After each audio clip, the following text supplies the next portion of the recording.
জয় হিন্দ বন্ধুরা। তো তোমরা যারা যারা এসএসসি জিডি 2024 জন্য প্রিপারেশন নিচ্ছ, তোমাদের হাতে কিন্তু আর এক মাস বাকি।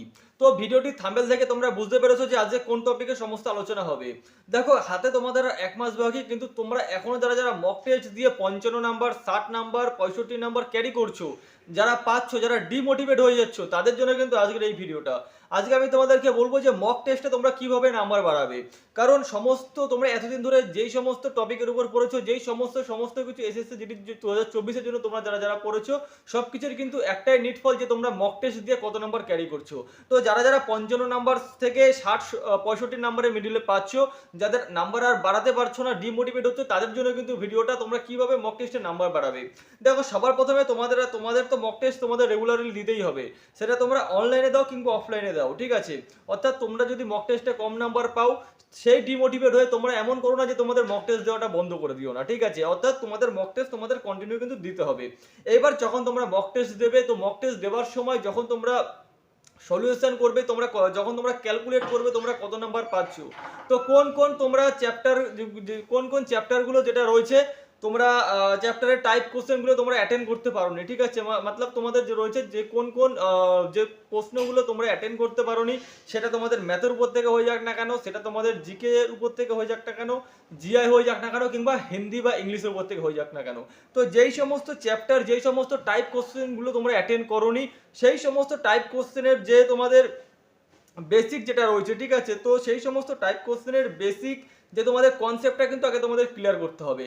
এবার তোমরা ধরে নাও যেটা রয়েছে জিকে, তোমাদের দেখা গেল যে ভারত পরিচিতি হয়ে গেল, কোনো খেলাধুলো হয়ে গেল, কিংবা সায়েন্সের পার্ট হয়ে গেল, তোমরা কোনো প্রশ্ন সেখান থেকে পারলে না। তো সবার প্রথমে তোমাদের কি করতে হবে, যে তোমাদের ভারত পরিচিতি হয়ে যাক, কিংবা খেলাধুলো হয়ে যাক, কিংবা তোমাদের সায়েন্সের পার্ট হয়ে যাক, তার কিন্তু বেসিক যে কনসেপ্ট সেটা তোমাকে আগে ক্লিয়ার করতে হবে। এবং তোমাদের তারই সাথে সাথে প্রতিদিন রেগুলার তোমাদের যেটা রয়েছে এমসিকিউ টাইপ কোশ্চেন তোমাদের অ্যাটেন্ড করতে হবে। সেরকম ভাবে তোমরা জিআই ধরে নাও, জিআই এর তোমাদের যদি কোনো রকম কোনো প্রশ্ন, কোনো রকম যেই টাইপের যে প্রশ্ন রয়েছে, দেখা গেল ঘড়ি থেকে কোনো একটা জিআই আসলো, ব্লাড ডোনেশন থেকে কোনো একটা জিআই আসলো, ঠিক আছে। তো এইসব যদি জিআই তোমরা না করতে পারো, কিংবা দেখা গেল তোমাদের নেগেটিভ মার্কিং হচ্ছে, তো এই এই যে তোমাদের জিআই যে পার্ট রয়েছে, তোমাদের যে তোমাদের চ্যাপ্টার রয়েছে, এই চ্যাপ্টারগুলোর বেসিক কনসেপ্ট তোমাদের ক্লিয়ার করতে হবে। এরকম ভাবে ইংলিশের তোমাদের কিংবা হিন্দির সমস্ত চ্যাপ্টার যে তোমাদের কনসেপ্ট রয়েছে সেটা ক্লিয়ার করতে হবে। এবং তারই সাথে সাথে তোমাদের যেটা রয়েছে এমসিকিউ টাইপ কোশ্চেন করতে হবে। এবার বেশি যেটা রয়েছে, যে নাম্বার যেটা রয়েছে, যে এবার যেটা আসে সেটা হচ্ছে অঙ্কের ব্যাপার।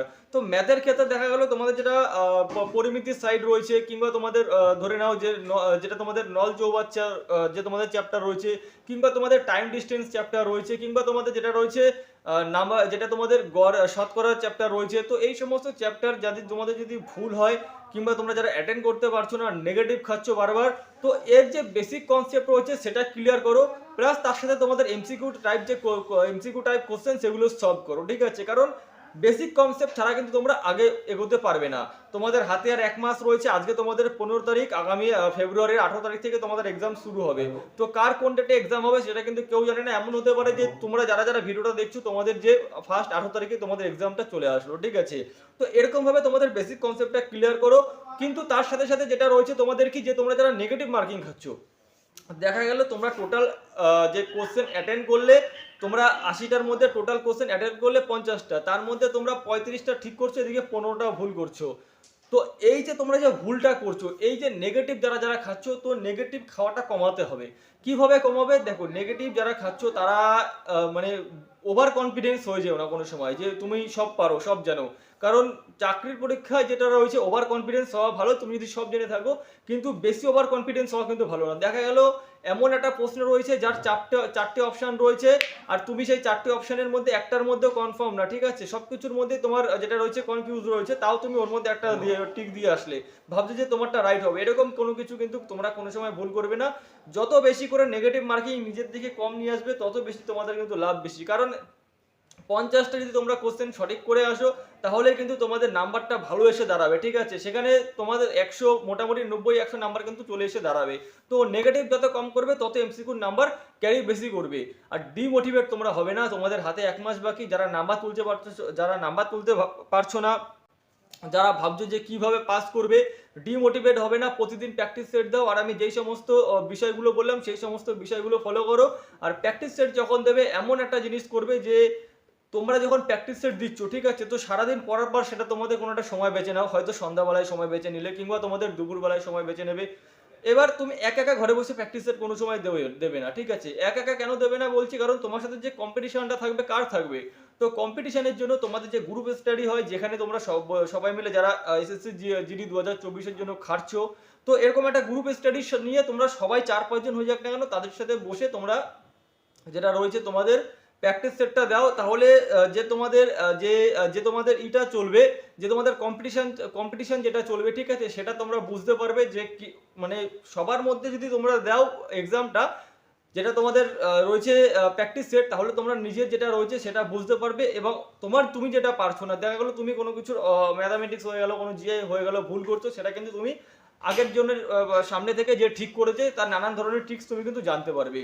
এবার যখন তোমরা প্র্যাকটিস সেটটা দেবে, সবসময় চেষ্টা করবে যে দুবার রিভাইজ করার প্র্যাকটিস সেট, অর্থাৎ একবার পুরো 1 থেকে 80টা প্রশ্ন ছবে এবং আবার 1 থেকে 80টা প্রশ্ন যাবে। সেটা কিভাবে যাবে বলছি, তোমাদের মধ্যে অনেকে রয়েছে, ম্যাক্সিমাম রয়েছে, দেখা গেল তোমরা যখন করছো প্র্যাকটিস সেটটা দিচ্ছ, তো সেই সময় তোমরা একটা প্রশ্নের পিছনে কিন্তু বেশি সময় দিয়ে দিচ্ছ। তো ম্যাক্সিমামটা কিন্তু তোমাদের যেটা হয়, জিকের জন্য কোনো রকম যেটা এমসিকিউর, যে তোমাদের টাইমের কিন্তু কোনো রকম ফল আসার পরে না, ইংলিশের জন্য কিন্তু সেরকম আসার পরে না, মেন তোমাদের যেটা রয়েছে জিআই আর ম্যাথ।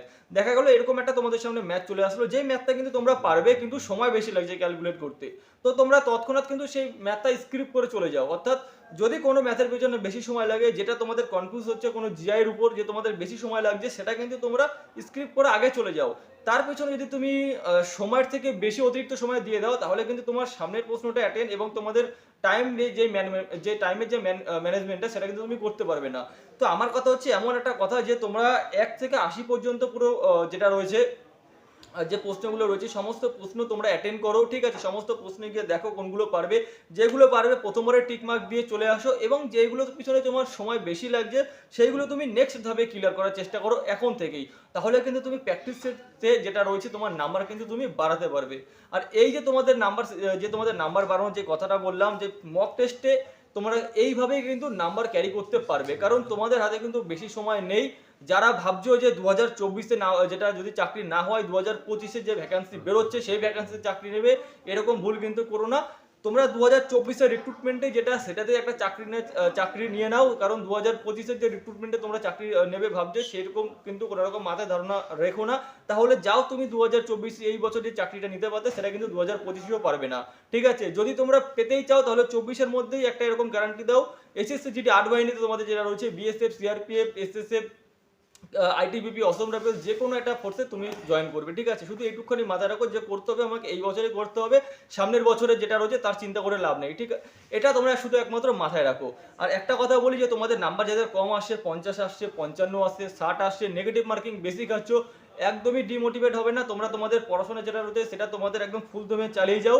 মক টেস্টে যে আমি সিস্টেমটা বললাম, সেই সিস্টেমে তোমরা 10 দিন প্র্যাকটিস করে দেখো তোমাদের কতটা ইমপ্রুভ হচ্ছে, তোমরা নিজেরাই বুঝতে পারবে যে তোমাদের ইমপ্রুভ হচ্ছে কি হচ্ছে না। তো এই সমস্ত বিষয়ের উপর যদি তোমরা ফলো করো, তাহলে কিন্তু তোমরা একটা মোটামুটি ভালো জায়গায় চলে আসতে পারবে।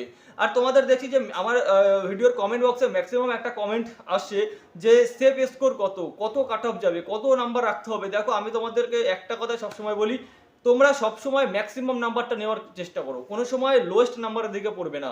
তাও যদি তোমরা সেফ স্কোর জানতে চাও, আমি বরাবর বলে আসি 90 থেকে 100, তো আমি এখনো সেটাই বলবো, 90 থেকে 100 কিন্তু একটা সেফ স্কোর তোমরা আনতে পারবে। তাই বলে না যে তোমরা 90-100 জন্যই পড়বে, তোমরা কিন্তু পড়ো 160-এর জন্যই, চেষ্টা করো ম্যাক্সিমাম নাম্বারটা ক্যারি করার। তো আজকের ভিডিওটা এটুকখানি। ভিডিওটি ভালো লাগলে অবশ্যই লাইক শেয়ার করে দিও এবং চ্যানেলে প্রথমবার হলে সাবস্ক্রাইব করে দিও। জয় হিন্দ।